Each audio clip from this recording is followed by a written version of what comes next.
morning, students. So, what we had studied in our last class? In our last class, we had read our chapter 3rd, Taro's Reward. Okay. So, now what we'll do today in this class? Today, in this class, we'll read our further passages. Okay, of this chapter. इस chapter के जो आगे के जो passages हैं, वो हम लोग study करेंगे. Okay. So, move on page number 155. Passage number 6. Okay. Next morning, अगली सुबह तारो started for working even earlier than the morning before. तारो जो है वो मतलब उस दिन से मतलब लास्ट डे से भी ज़्यादा जल्दी वो उठता है और वो अपने वर्क के लिए वो चला जाता है. He carried with him a largest picture he owned. He own कि उसके पास उसके घर में या फिर उसके पास जितना बड़ा मतलब पिक्चर था, मतलब सबसे बड़ा पिक्चर जो था वो पिक्चर लेके निकलता है. For he interested first of all to go to the waterfall. और वो ये चाहता है कि वो सबसे पहले जो वाटरफॉल है उस वाटरफॉल के पास वो जाए. व्हेन ही रीच्ड इट, जब वो वहाँ पहुँचता है, he found to his great surprise all his neighbours there. तो वो वहाँ जाता है तो उसे बहुत ज़्यादा सरप्राइज थिंग हैपन होती है उसके साथ. ओके, वो बहुत ज़्यादा सरप्राइज होते हैं. किस चीज़ से? कि वहाँ पर उस वाटरफॉल के पास उसके जितने भी नेबर्स थे वो सब नेबर्स उस वाटरफॉल के पास थे. They were carrying pitchers, jars, buckets, anything they could find to hold a magic sake. मतलब वो लोग जो उसके नेबर जो थे वो लोग पहले से वहाँ खड़े थे. क्या लेकर? पिक्चर्स, ओके, मटके वगैरह, जग वगैरह, जार वगैरह, बकेट वगैरह. मतलब उनके घर में जो कुछ भी जिसमें कि वो उस मैजिकल सेक को डाल सकते थे वही वो मतलब कैरी वहाँ पर वो लेके सब खड़े थे.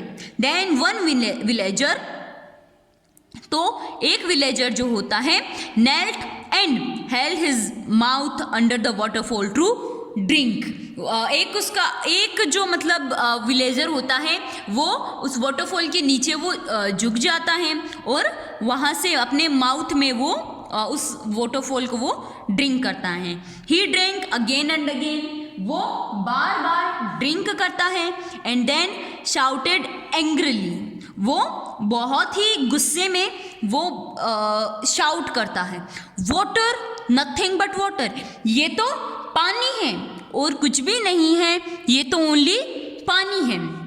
अदर ऑल्सो ट्राइड, तो जो बाकी लोग हैं वो भी ट्राई करते हैं.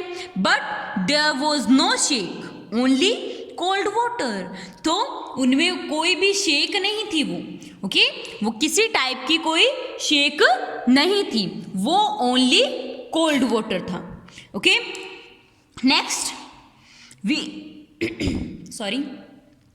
We have been tricked. हम लोगों के साथ एक ट्रिक प्ले की हुई है. Shouted the villagers. विलेजर्स जो होते हैं वो ऐसा मतलब जोर जोर से वो चिल्लाते हैं कि हम लोगों के साथ चालाकी की गई है. ओके, वेयर्स तारो. तारो कहाँ है? Let's draw him in this waterfall. हम लोगों को इस वाटरफॉल में, हम लोग उसे इस वाटरफॉल में बहा देंगे. Okay, but Taro had been wise enough to slip behind a rock.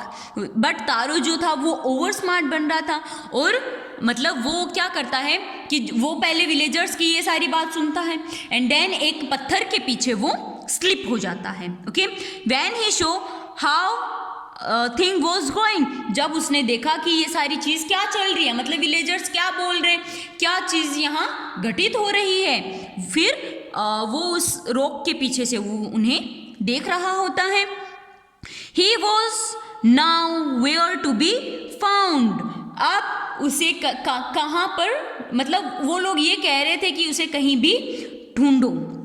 Muttering their anger and disappointment, the villagers left the place one by one.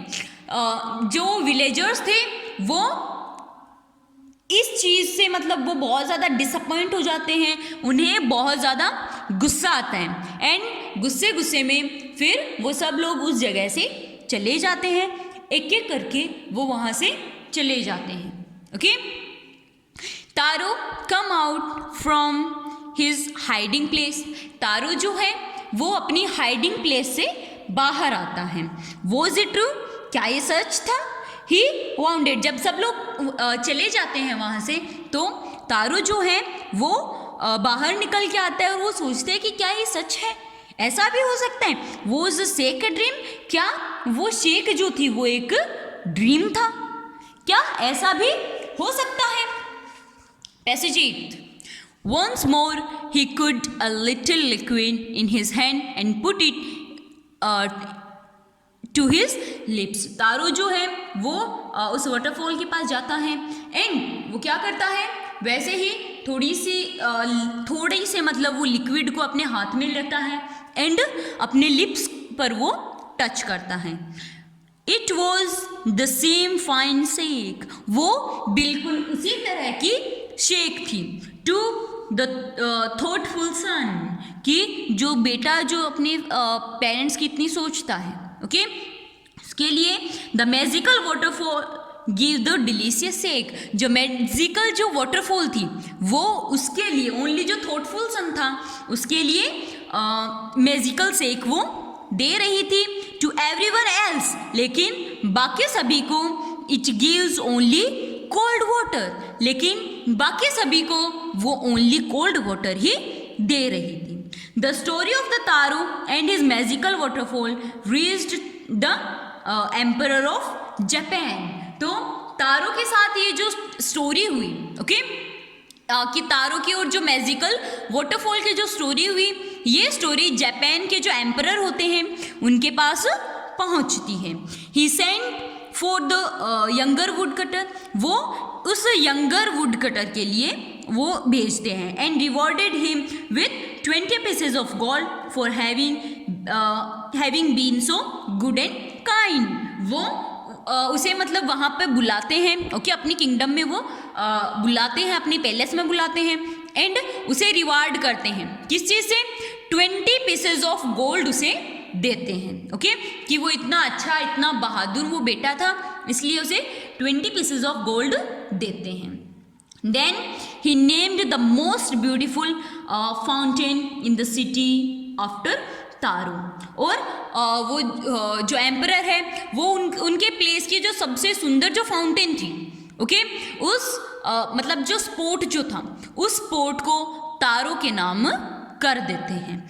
This said the emperor was to encourage all children to honor and respect their parents। और इसी चीज़ से जो emperor जो है वो बच्चों को, सभी बच्चों को यही शिक्षा देना चाहते हैं कि उन्हें अपने पेरेंट्स की हमेशा आदर करना चाहिए, सम्मान करना चाहिए, उन्हें रेस्पेक्ट करना चाहिए, उन्हें कभी भी डिसरेस्पेक्ट नहीं करना चाहिए। ओके, सो यहाँ चैप्टर जो अपना 3rd है, ओके, ये as a reading portion complete होता है। Next class we'll do textual questions of this chapter. Okay, so if any student is having any doubt related to this chapter in a reading portion, you can ask to. Okay, bye.